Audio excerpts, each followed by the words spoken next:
2020 has definitely been an abysmal year for YouTube, but let's hope that 2021 can really bring it all back and get me back in my old LP boots once again. Well, that went well, didn't it? Hello everyone, and welcome back. It's been a while, hasn't it? I'm just going to explain about my sudden break that you probably noticed. Back in 2020, I had an ambitious vision of restarting from fresh when 2021 kicked in, but was instead faced with priorities in life that took over. All these really knocked away my motivation and optimism, and are the main causes why I suddenly disappeared in a year. Let's break it all down bit by bit so you get the full story.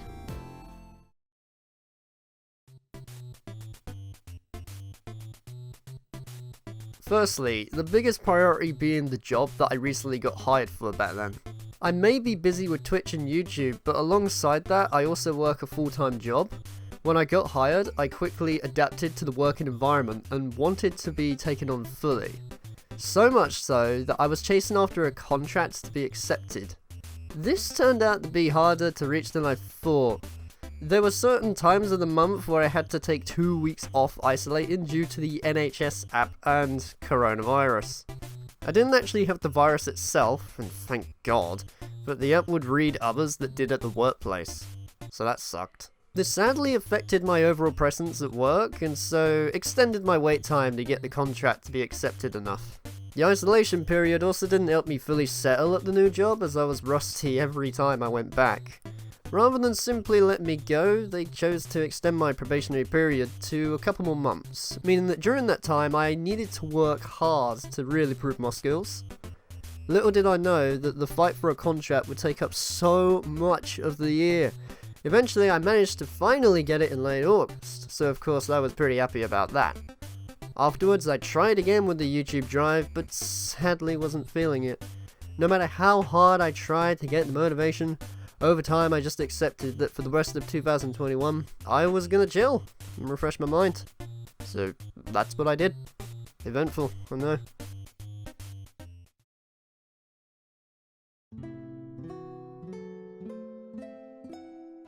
Furthermore, on top of a job to fight for, there was one other thing I chose to put first over YouTube. Love. In February of 2021, I met a girl and wanted to secure a long-distance relationship with her to make it work. Happy to say that in 2022, and nearly 1 year into the dating, it is going very well. Perfect even. But to be honest, that's all I'm going to share about my love life, guys. Work was more the biggest distraction for my YouTube motives though, as the relationship really didn't get in the way of my content creation.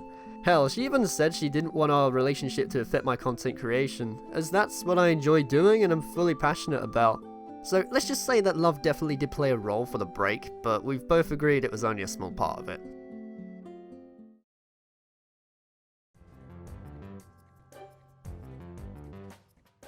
Sure, I had a giant gap from YouTube, but that's not to say it was completely void of content from me, as I did still continue the Twitch streams. After all, I had to keep my creative mind and positivity somewhere with content creation. However, I'll be real for a sec and say that to me personally, I find streams to be way more chill and laid back. YouTube is definitely still fun and enjoyable, but it sure is more work and effort from my view. With a lot under my belt for goals, running both YouTube and Twitch wouldn't have been the best route. Possible, yes, but definitely not realistic. I mean, think about it. A new job to work hard and fight for, a long-distance relationship to secure, your normal daily duties, YouTube projects, and Twitch streams? Does that sound like a fun and chill life to you?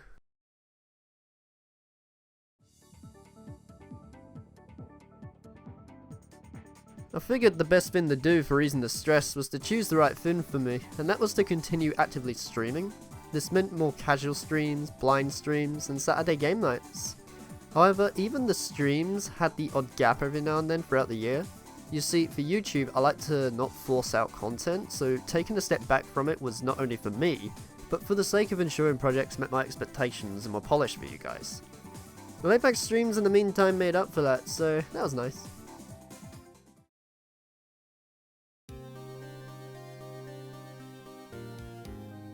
And so, with all of these ambitions and activities going on, I realised that throughout 2021 it would be best to put my YouTube side to rest. Not quit, but heal for the sake of me mentally and also the channel's well-being. At the end of the day, I wanted an easy, enjoyable, and balanced life, so YouTube needed to step down by choice. I decided to have a gap year, and then try again.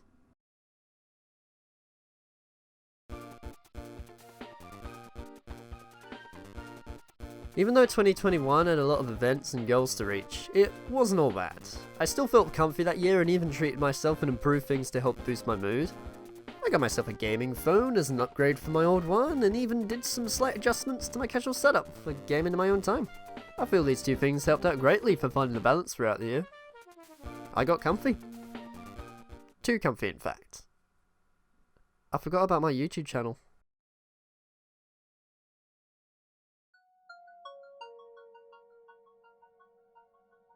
I had been away from YouTube for so long that I fell into what we call the comfort zone. As 2021 flew by, I thought, why bother? I'm already happy.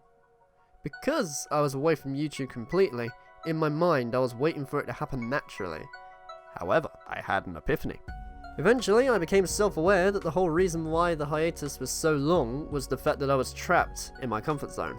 Realizing this near the end of the year, in 2022, I chose to simply put myself in the moment of recording. I had to admittedly slightly force it, but it was the push I needed. When I was in the moment, I realized that I actually do still enjoy making and editing LPs. It was definitely worth continuing this. It felt dumb having the anxiety to record when really there was nothing to worry about at all. Lesson we'll learn. You won't know whether you'll enjoy something or return to it if you don't even give it a try. Why not just give it a go?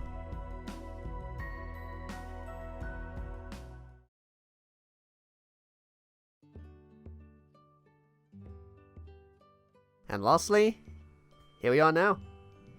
Yeah, I may have just suddenly buggered off for over a year, but now you know why. I had some stuff to sort out. Happy to say that this year will definitely be a big difference though. Ahead of time, I have already actually started recording and editing Donkey Kong Country 3 again. Expect to see the episode soon, albeit with maybe a slightly new me with the commentary. Nothing major, but I've noticed lately I am definitely more laid back these days. Might be a bit quiet in places and concentrating on said game, but it'll be cut down anyway in editing, so it'll still be entertaining.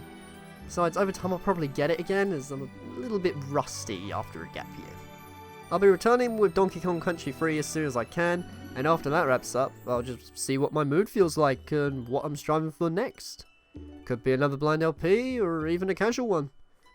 Kinda depends on how I feel after Donkey Kong Country 3 really. Either way, it's good to be back everyone. Sorry about the huge gap, and let's see where this year takes us. Thank you for all your continued support.